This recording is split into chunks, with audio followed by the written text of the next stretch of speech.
Bapak-bapak yang saya hormati, seperti biasanya pada waktu itu sahabat Abdullah bin Umi Maktum, atau ada yang menyebut Ibnu Umi Maktum, mendengarkan kajian Rasulullah Shallallahu Alaihi Wasallam. Pada waktu itu Rasulullah Shallallahu Alaihi Wasallam sedang menjelaskan tentang kewajiban seorang muslim yang harus melaksanakan sholat jemaah di masjid ketika ia mendengar adzan dari rumahnya.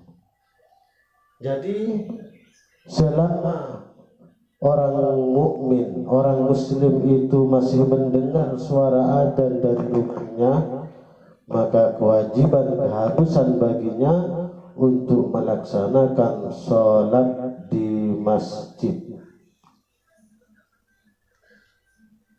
Maka setelah kajian, yang namanya sahabat Abdullah bin Umi Maktum ini memberanikan diri bertanya kepada Rasulullah Shallallahu Alaihi Wasallam, mengingat diri beliau yang tidak bisa melihat.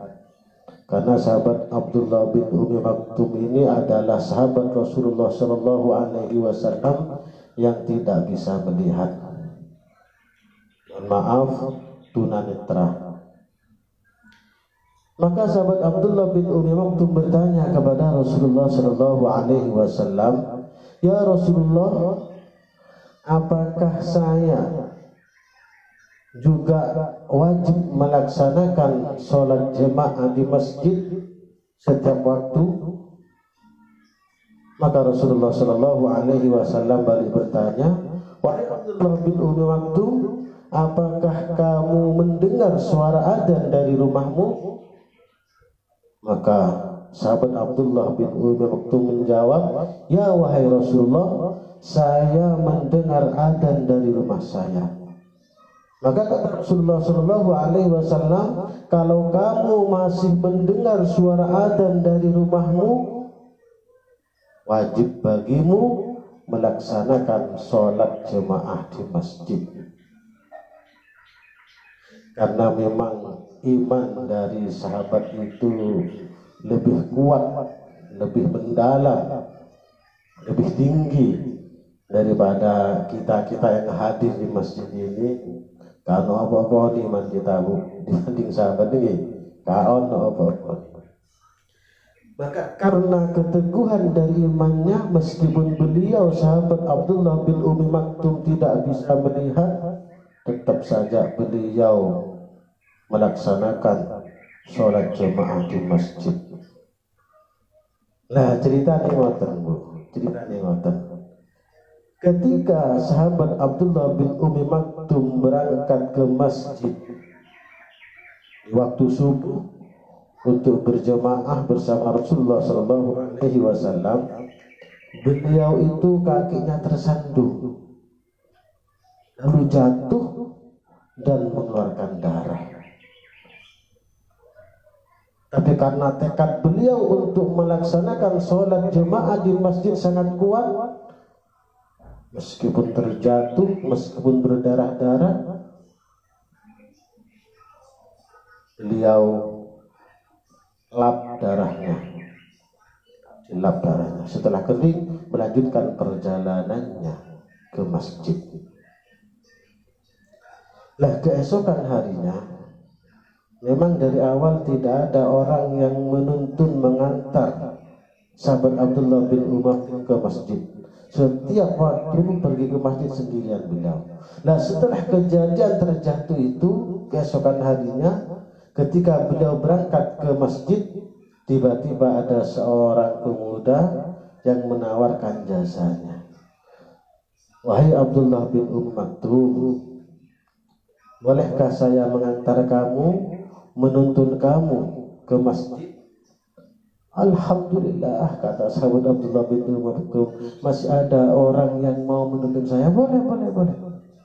Setelah beberapa hari diantar oleh si pemuda itu, ketika pulang Abdullah bin Umi Maktum bertanya, wahai pemuda, siapakah nama kamu? Kata si pemuda itu, apa untungnya tahu namaku? Tidak ada untungnya bagimu. Tidak. Kalau kamu ngasih tahu nama kamu, kata Abdullah bin Ummi Maktum, saya akan mendoakan kamu kepada Allah Subhanahu wa Ta'ala. Saya akan berdoa untuk kamu. Tidak usah tahu nama saya. Tidak penting bagimu, kata si pemuda. Akhirnya Abdullah bin Ummi Maktum, sudah, mulai saat ini kamu tidak boleh mengantarku ke masjid. Kamu tidak boleh menuntunku ke masjid, karena kamu tidak mau ngasih tahu nama kamu. Akhirnya pemuda itu menjelaskan tentang namanya kepada Abdullah bin Ummi Maktum. Wahai Abdullah bin Ummi Maktum, sebenarnya saya itu iblis. Kaget Ummi Maktum.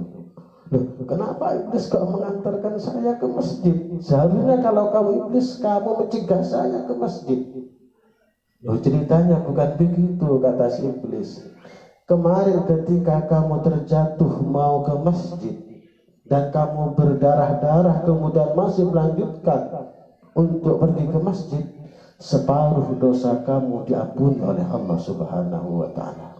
Kalau kamu tidak saya antar jatuh kembali berdarah-darah, maka semua dosa kamu akan diampuni oleh Allah Subhanahu wa Ta'ala.